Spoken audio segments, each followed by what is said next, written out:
Olá, como é que vocês estão? Chegando aqui para analisar essa final do Mundial, né? Que, convenhamos, deu a lógica, né? Manchester City ganhou de 4-0 do Fluminense, uma goleada, um jogo tranquilo para os ingleses. Teve até algum momento ali que o Fluminense chegou a complicar, mas nada também que tirasse os ingleses do eixo, o tempo todo tranquilos ali, cientes do que estavam enfrentando e de como superar isso, né? O Fluminense volta para casa com a goleada, iguala o Santos como o time brasileiro com pior desempenho nas finais, né? 4-0, realmente placar muito ruim. Mas acho que pro torcedor do Fluminense vai ficar o título da Libertadores como marca dessa temporada.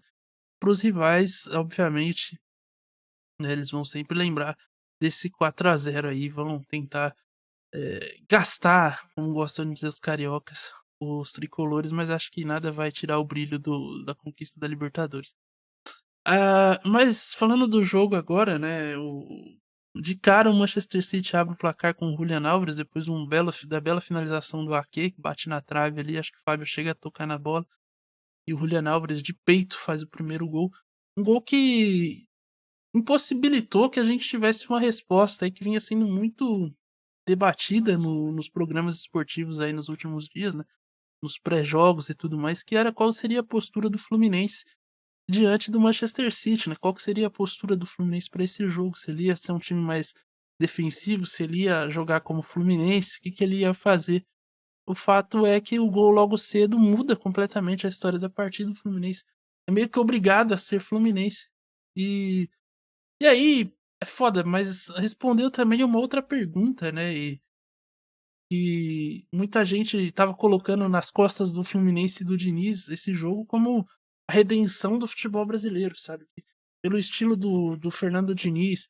Lembrar um pouco mais aquele estilo que marcou a seleção brasileira, né? Até a década de 80 ali e tal, que formou grandes times, né? O Guardiola até comparou o time com a seleção de 82. E muita gente colocando como uma resposta ao futebol do próprio Guardiola, né, que seria uma maneira, um antídoto a esse futebol pasteurizado e tudo mais. Mas o fato é que o, o poderio também financeiro, técnico e tático dos ingleses acaba que torna essa comparação um pouco injusta, né? Afinal de contas, o Fernando Diniz tem um orçamento aqui muito menor do que os times ingleses, do que o Guardiola tem na mão dele. Então fica difícil. Mas de qualquer forma, serviu pra gente ver que, enquanto ideia, o jogo do Fernando Diniz tem sim problemas, sempre teve, né? Mas a galera também optou por colocar como o auge e salvar. Eu sempre acho que o Fernando Diniz ele é mais é, criticado do que deveria e também é mais elogiado do que deveria. O pessoal tem um. É muito 8 ou 80 ali com o técnico interino da seleção brasileira. E acho que hoje, assim como o Muricy em 2011 disse que aquele jogo do Mundial é um jogo que virou a chave para ele. Talvez esse possa servir para o Fernando Diniz também virar a chave, buscar se adaptar, buscar novos ideias para o seu jogo, que tem coisas promissoras, mas eu também acho que não dá para ele ser refém desse próprio estilo. Ele precisa ter adaptações, porque nem sempre ele vai encontrar times que favoreçam esse estilo de jogo dele. O Internacional foi assim, e ele acabou passando por N motivos, e a gente já chegou a comentar aqui, foi campeão da Libertadores, mas o fato é que ele precisa encontrar meios para quando as coisas também estão. A maré não está favorável, ele possa sair desse cenário e o time continuar tendo ali um padrão de atuação e mantendo um bom nível, né? Que acho que é o principal quando o time está competindo contra essas grandes equipes. E, e hoje não foi o que aconteceu, né? A equipe até teve ali, depois do primeiro gol, um momento em que ela, tipo, acho que é aquele. É um certo desespero, mas também é uma, tipo, bate naquela chave, tipo, o pior já aconteceu, então vamos pra cima mesmo. E aí os caras foram, chegaram até a ter ali um momento em que ficou com a bola, chegou a trocar passes no campo ofensivo, mas nada que também incomodasse os ingleses a ponto deles se desesperarem e saírem do eixo, assim, tudo muito é, inofensivo, né? Até porque o Fluminense acho que finalizou 5 vezes na partida, um número baixíssimo, principalmente para essa equipe que geralmente produz aí mais de 10 finalizações por jogo, né? Então, uma partida bem abaixo do Flu depois nesse quesito de finalizações. É uma partida bem abaixo. Ele até teve ali um momento de equilíbrio do jogo. O Manchester City também esperou um pouco mais, se preservou, viu que o Fluminense estava vindo para cima. E aí, poucos minutos, aliás, poucos minutos não, né? Com 20 minutos ali, 30, o Manchester City faz o segundo gol. Um gol que sai dos pés do Rodri, ele faz a enfiada de bola pro Foden, que cruza e o Nino desvia contra a própria meta, 2-0, e aí foi o balde de água fria. A partir daí só um time jogou, só o Manchester City dominou a partida, muito tranquilo, muito ciente do que estava enfrentando e se dosando também, né, o que é o principal pro time da Inglaterra, que vai ter uma maratona puxada aí de jogos, lembrando que tem o Boxing Day aí, uma tradição da Inglaterra, eles fazem 2 jogos aí em um pouco mais de 3 dias, então a parte física precisa estar bem inteira, porque geralmente ali esses pontos podem fazer a diferença nesse longo campeonato inglês que é muito disputado. Mas de qualquer forma, o City se preservou no segundo tempo, dominou o Fluminense, que pouco fez.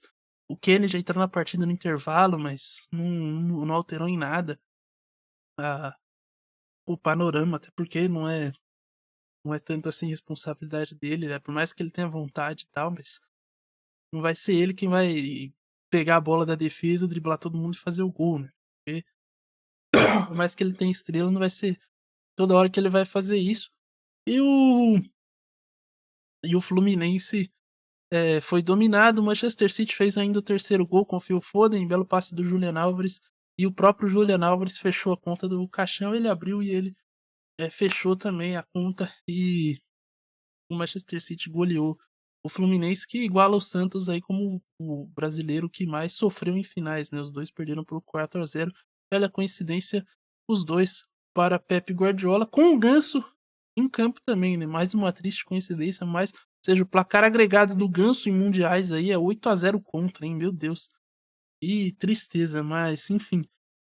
Acho que pro Manchester City não vai mudar nada. Os jogadores da comemoração ali bem tranquilos, vencendo mais um jogo qualquer. Pro clube, institucionalmente, acho que é legal, eles vão poder ostentar o pet da FIFA aí como campeões mundiais, né? E pro clube ter essa honraria, acho que vale muito, principalmente um clube que está se colocando entre os gigantes da Europa, né? Então ele está chegando nesse hall aí e vai ostentar durante um ano aí o título de campeão mundial. Pro City não muda nada, foi mais um torneio qualquer, um torneio de pré-temporada no meio da temporada, e pro Fluminense, eu acho que no final das contas não vai apagar o que foi a temporada do Flu, né? Título da Libertadores, o primeiro título da Libertadores, muita festa, muita alegria, foi o grande título do Fluminense.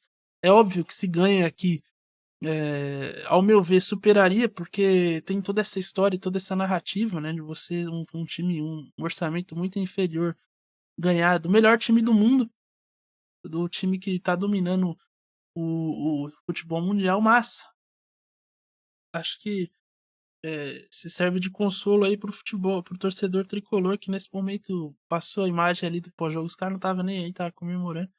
É que a América é tricolor, então pouco importa, mas quer dizer, pouco importa sim, né? Eu ia entrar justamente nesse ponto. Pouco importa ter página 2, porque assim também, esse discurso de que já vi muita gente falando também é, de que não, que o Fluminense tem que ser Fluminense. E, como eu falei, né, foi um grande debate aí nos últimos dias nas mesas esportivas, nas redondas. O Fluminense tem que ser Fluminense, não pode se adaptar. Cara, assim, Se ele fosse o Manchester City, eu concordaria, sabe? Se fosse o Bayern na Alemanha, beleza, é isso aí mesmo, tem que ir lá e passar o trator, não tem que se adaptar. Mas o próprio Bayern, quando vai encarar um Real Madrid da vida, ele faz adaptações no seu jogo. O Manchester City, do Guardiola, fez adaptações no seu jogo nessa última temporada. Inclusive, foi campeão da Europa muito porque soube fazer essas adaptações durante a temporada. Por exemplo, na Premier League, vence o Arsenal jogando muito mais ali num contra-ataque, né? Roubava a bola, mandava o Haaland correr e fazia os gols. É, conquistou a Premier League nesses 2 jogos que fez contra o Arsenal muito assim, né? Em transição. Então, era um outro time. Mesmo o time que foi campeão da Champions, né? Que venceu o Maia, por exemplo, era um time muito mais físico, né? O Guardiola jogou com 4 zagueiros. 3 ali na zaga, mais o Stones como volante. E o Rodri ali dando suporte, que é um volante. Aliás, que volante, né? Puta merda, como tá jogando bola o Rodri. Um absurdo ele não tá no The Best da FIFA entre os 3 melhores. Porque nesse período aí de 2023 ele realmente tá jogando o fino da bola.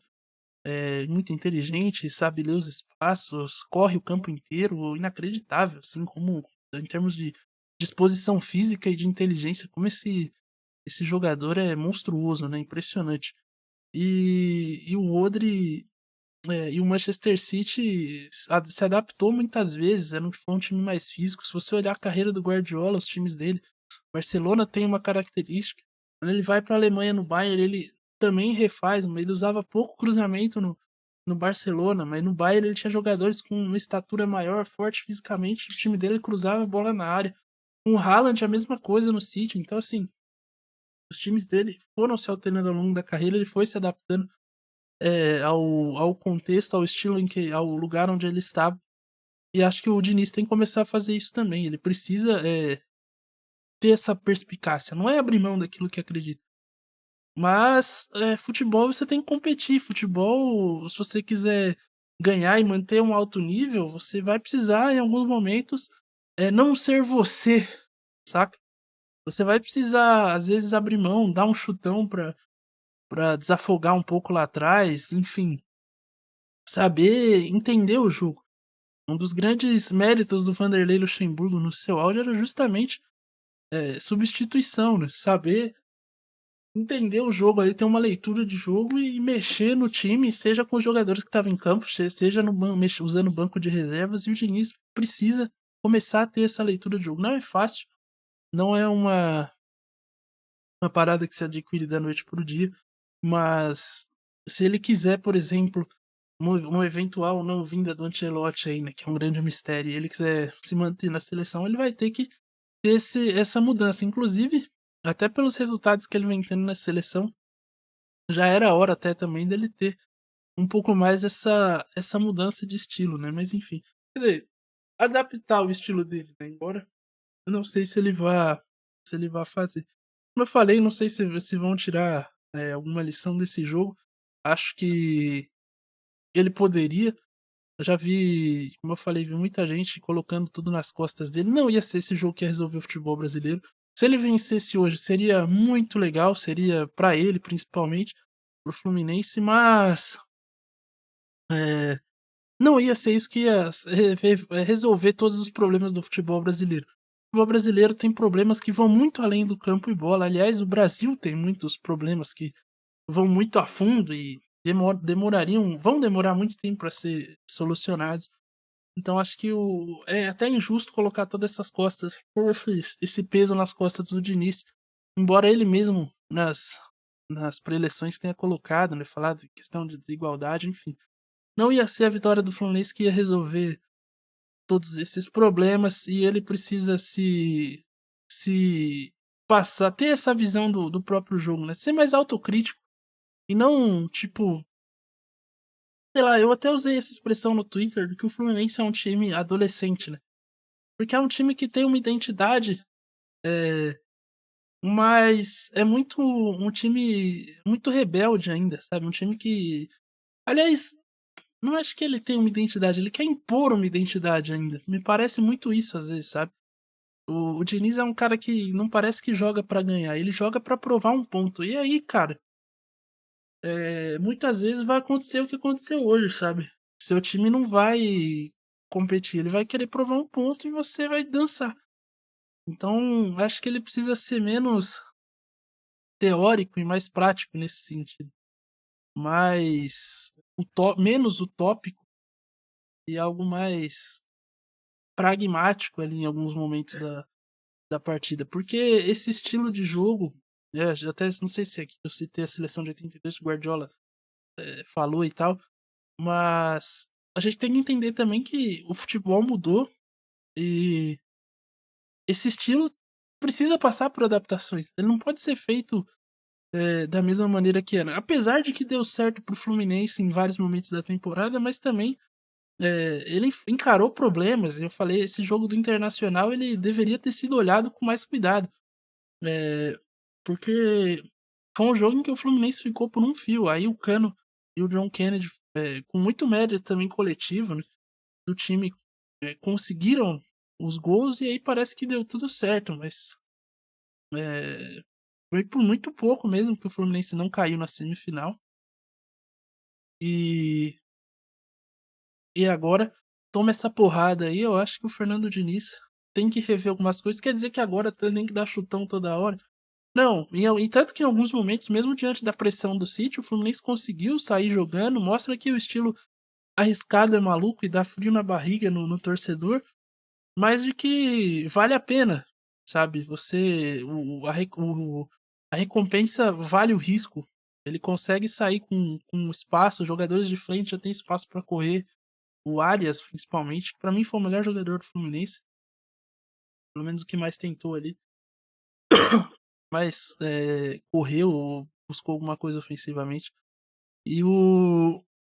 Então, assim, há méritos também. Só que ele não pode toda hora achar que todo time e toda hora, que todo jogo, essa ideia vai funcionar. Ele precisa achar soluções para isso.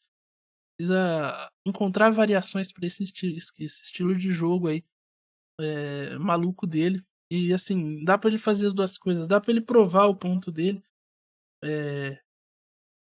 sem ser esse jovem que rebelde, que busca por, sabe, impor sua identidade. Acho que ele consegue isso de uma maneira. é, E talvez todo esse caminho sirva para isso também, né? Para ir forjando a personalidade. Porque quando você é jovem, você é meio idiota, entendeu? Você acha que você sabe de tudo e no final não sabe de nada. E quando você fica velho, você percebe que aquilo que você achava foi completamente equivocado e que você era uma besta. Então, talvez o tempo dessa noção pro Diniz e ele possa encontrar o, esse caminho, mas é bom que se eu fosse torcedor do Fluminense, eu ia falar, é bom que seja rápido também, porque e até pensando em seleção brasileira, se ele realmente for mantido no cargo, ele precisa encontrar essa resposta até março, eu espero, que é quando volta a data FIFA. Mas é isso, e acho que a frase que resume bem o que eu tô querendo dizer aqui é que é o seguinte: o ser humano não é um animal de convicção. Se fosse, nós já estaríamos mortos, a espécie já estaria extinta. Porque um dos grandes. O que garantiu nossa existência até hoje, pelo menos segundo Darwin, é a adaptação, né? Então, assim, aliás, todos os animais. Então, assim, até ele vai ter que se adaptar. O... Tem uma outra frase do Tyson que é. No Mike Tyson, não do Tyson Messi, o tempo de Joaquim Enfermeira. O... Todos os planos são bons até que você tome uma porrada na cara. É algo assim. Então, tipo assim, ter esse feeling é algo fundamental. E o Diniz, às vezes, parece que se perde, se torna refém das suas próprias ideias. Mas é isso, o vídeo já ficou mais longo do que eu gostaria. Estiquei um pouco mais a corda aqui no final, até um pouco prolixo, eu diria.